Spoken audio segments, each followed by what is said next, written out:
There's an old African proverb that says, if you want to go fast, go alone.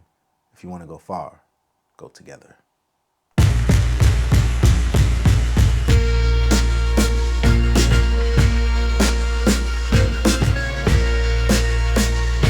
Hey, hey, tell me more. Welcome back to Tell Me More with me, CJ Quartlbaum.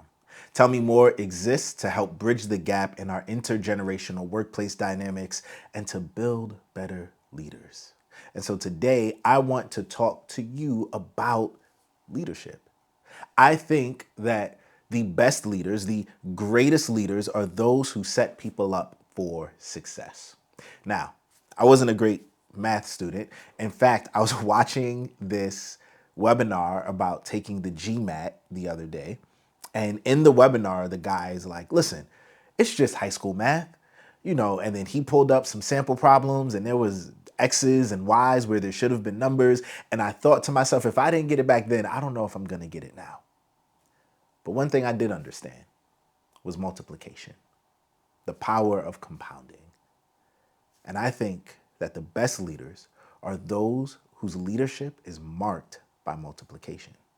What this is about is development. The best leaders not only set people up for success, but they are replicating themselves. They're multiplying who they are. Not creating little images of themselves, but they're setting people up in such a way that they get to go and flourish as they are. Leadership is not about control, conquest, or competition. It's about multiplication. The best leaders don't view their team as threats to be managed, but as people to be developed. A leader's actual job is to set people up for success because when their team thrives, they thrive. Over the last 20 years, what I have come to firmly believe is that what a leader's success is measured by is not what they accomplished on their own. And it's not what they got their teams to accomplish. But a leader's success is measured by how well they have equipped others to succeed. There's an old African proverb that says, if you want to go fast, go alone. If you want to go far, go together. Leaders who achieve great things on their own put a cap on themselves. And I don't even know if they recognize when they're doing that. You see, they operate with this mentality that says, man, if you want something done right, you have to do it yourself. I'm tired of asking these people to keep doing these things. I'm tired of having to be the one to carry all the weight. I'm just going to go do it. These leaders are frustrated by the seeming incompetence of their team. And so they take over projects. They do the reports themselves. They go out of their way to just get the job done. And while this might provide a short-term ego boost, because now you're looking at yourself and you're going, see what I did? I was able to do it. I knew I couldn't rely on these people. What is missed in that moment is there's still a team to be managed. There's still a team to be developed. You still have people that you are responsible for leading. This team is looking to you for guidance. This team is looking to you for leadership, not just guidance and leadership, but this team is also looking to you for development. They are looking at you, the best leader, to have their flourishing in mind. How are you not just setting them up to succeed in the moment, to hit the metrics in the moment, but to also be the best version of themselves? The best leaders are patient and understanding. The best leaders get to know their team. They get to know the people that they're in charge of. What are they good at? What are they bad at? Where could they use areas for growth? How can I, in the bounds of what I have, challenge them to be the best version of themselves? Now, this feels like a lot of work. This feels like more than you may want to take on. You just want to come in, have people do their jobs, and go on your merry way. But if you're going to be an optimal leader, the best leader that you can be, then this is a part of the job. In theory, you don't have to do this. In theory, the right people are hired for the job. They do their job. You all go home and that's it. How many of us have ever actually experienced that in our working lives? How many of us have actually been on highly functioning teams where everyone just did the thing? The truth is, It's incredibly rare. Not only is that incredibly rare, but I fear that mismanagement and dysfunction are the norm. At the end of the day, even if all things were right, you're still dealing with people, complex people, people who have lives outside of the job, lives that come into the job with them, whether we want to pretend that is true or not. We all come from our various family of origins and our way of doing things and seeing things. And we all have incidences and moments that have shaped and formed us that walk with us wherever we go. If you are to be a leader, an excellent leader, then managing people, their emotions, their feelings, their intricacies, their little idiosyncrasies, all of that is a part of the job. Having a plan for the development is a part of the job. I've had leaders who have said to me, I don't want to deal with people's emotions. Well, then you're in the wrong position, buddy. This is a part of it. Because when you have a bad day and you show up and that bad day is coming to bear on everyone else, the expectation is that they will just deal with it. Do you have that same level of grace for your people? Do you have a kind of empathy that can recognize, man, I know you're going through some things out there. Let me ease up on you a little bit. None of that means lowering the standards. None of that means that you're not expecting people to do their jobs or expecting excellence from them. But it does mean you see them as a full human and not just a name on a spreadsheet. Not just another check to sign. Not just another performance review to do. But this is a full person in front of you. And because of that, you treat them like they're a full person.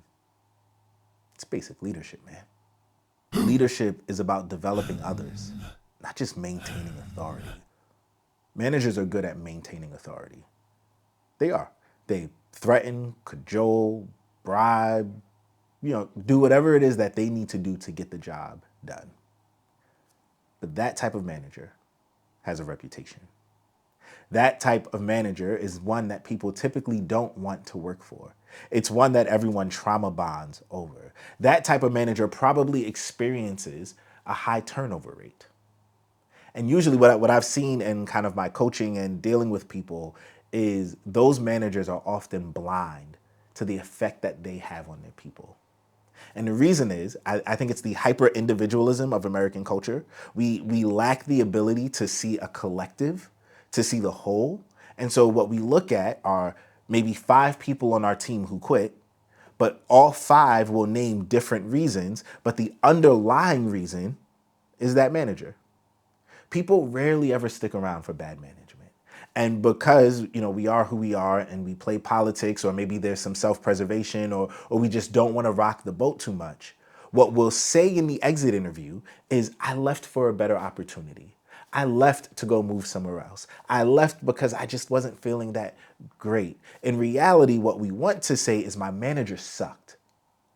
My manager was terrible. My manager did not lead well. My manager created an environment of low psychological safety through the cajoling, through the bribing, through the playing people against each other. And that's why I left. But you'll rarely ever get that level of honesty from people. So these managers who cajole, bribe, and threaten and create dysfunction, they'll have 5 people on their team quit, but because those 5 people said different things, they'll go, oh, well, that's an isolated incident, and that's an isolated incident. And I ask the question, how many isolated incidents before you have a pattern? How many people have to go under your watch before we recognize something's up here? Because great leaders have high retention. Great leaders aren't experiencing all of this turnover because great leaders have an eye on people's development. Great leaders make people feel seen. Great leaders are looking to multiply themselves. They don't view people as a threat. They don't look at someone's skills and gifts and abilities and go, hey, you're too much on my corner. Let me find another place to put you. Instead, that great leader says, I see these things in you, and either 1, I'm going to create room for those to flourish, or 2, because I know those skills overlap with mine, I'm going to figure out either how to mentor you to get you to where I am, or how to figure out a way for us to complement each other. See, this is the difference between basic care for people.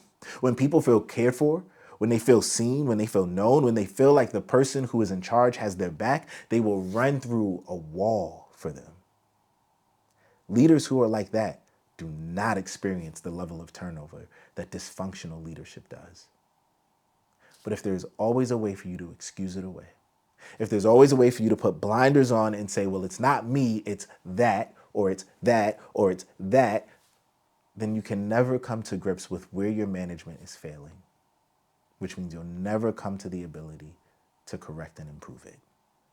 But the leaders who are looking to get people to be the best version of themselves, people remember that. They stay with that. Those are the type of leaders who have a reputation as someone you want to work for. In my time as a college professor, and I'm going to toot my own horn a little bit here, but I would teach this class that was at 9:30 on a Thursday night. Now, I want you to think back to college. 9:30 on a Thursday night, the last place you were trying to be is in someone's classroom. And yet, semester after semester, I would have students come to me and say, I signed up for your class because someone else took that class and they spoke so highly of you and your care and how you teach people that I knew this was a place I had to be. You gain a reputation through your leadership. You gain a reputation through the way that you treat people. And I can promise you that every single leader I've ever had who has had my growth and my development in mind, who looked at me as more than just another number on a sheet, that is a leader that I would run through a wall for. Those are the leaders I'm still in contact with today. Those are the leaders I'm looking to for guidance and help. And in turn, if they ever need anything at all, it's not even a question. Your reputation matters, and it follows you. And the way you treat people will always come back. Leaders who invest in their people, rather than compete with them, they create high-performing collaborative teams. Teams where everyone is flourishing. They're not viewing people as a threat to be managed, as someone to put on the sideline. Instead, they're getting the most out of everybody. And people can feel that. People can feel when they're being held back. They can feel when they're being sidelined. And no one likes that. No one likes feeling dishonored or devalued. And ultimately, you might have them in there, but I promise you there's always one foot out the door. And now that puts you as a leader on the defensive. That puts you as a leader constantly on high alert on who's going to leave me now and who's going to go away, when in reality, it's the direct result of your preferred, chosen style of leadership. A thriving team is the direct result of a strong leader. You can have a team where the leadership is weak, and it doesn't matter how great the individual parts are, how talented the team is. I've worked in places where you would look at the staff and you would look at the skills on that staff and you would think to yourself, this is an all-star team right here.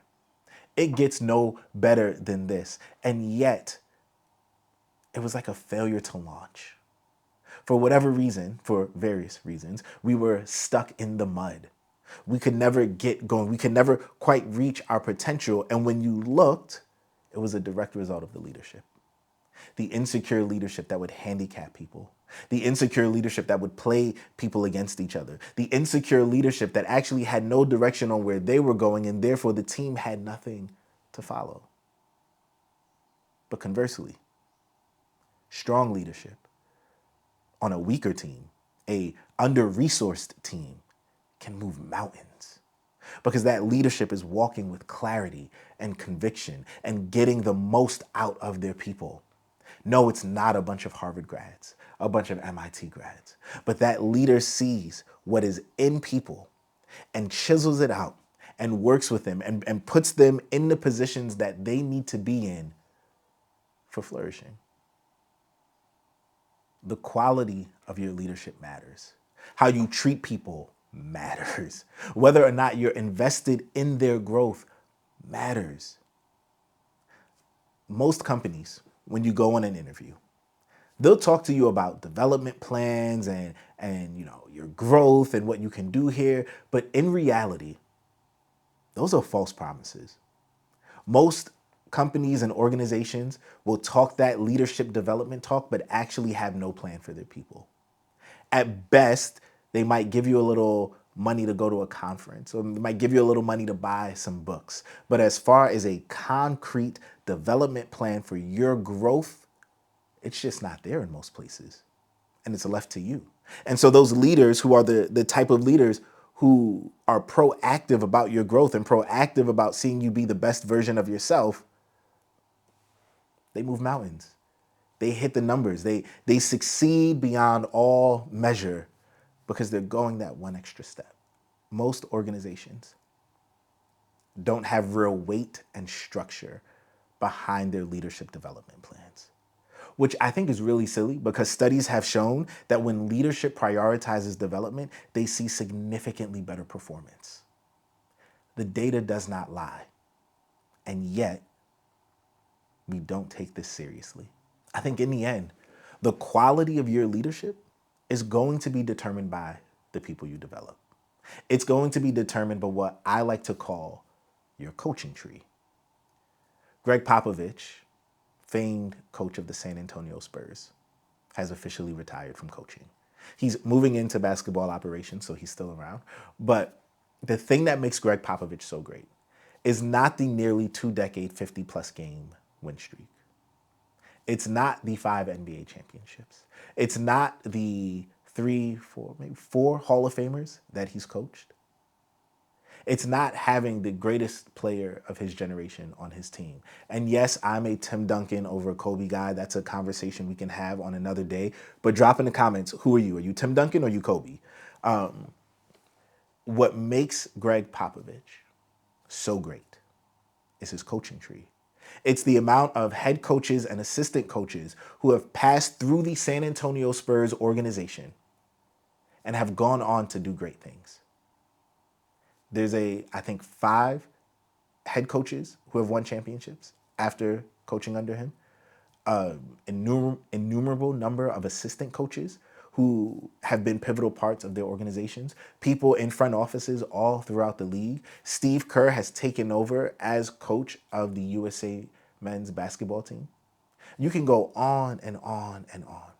But everyone who has ever worked for Pop will talk to you about the way he cares about you, the way he's focused on your development, the extra time that he puts in. When you hear the name Gregg Popovich in NBA circles, what you hear is a leader. Leadership is about developing others. People will never forget how you treated them and how you made them feel.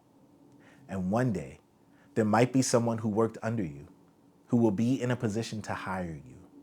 And when they see you across that desk, and I've heard this several times now, and I've been in this position once myself, when they're interviewing you, putting you in that position, what do you think they're going to remember about you? And even if they're not holding a grudge, but they're interviewing you to join their team, and maybe you're going to have some people in charge of you, are they going to look at you and your leadership style and say, yes, that's something I want to bring into this organization?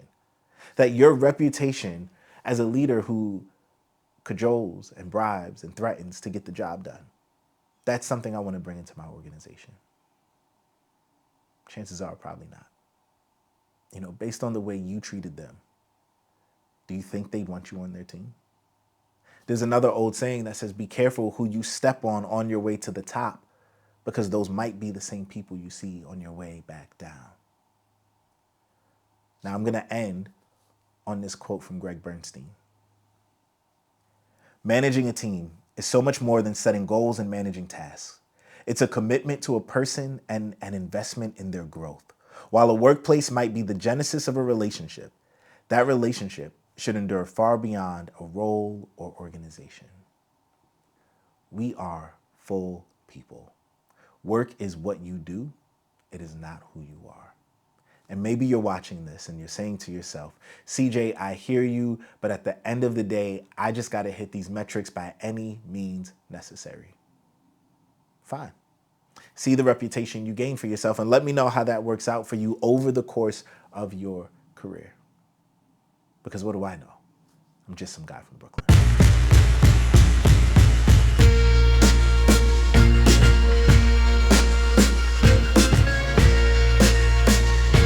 Hey.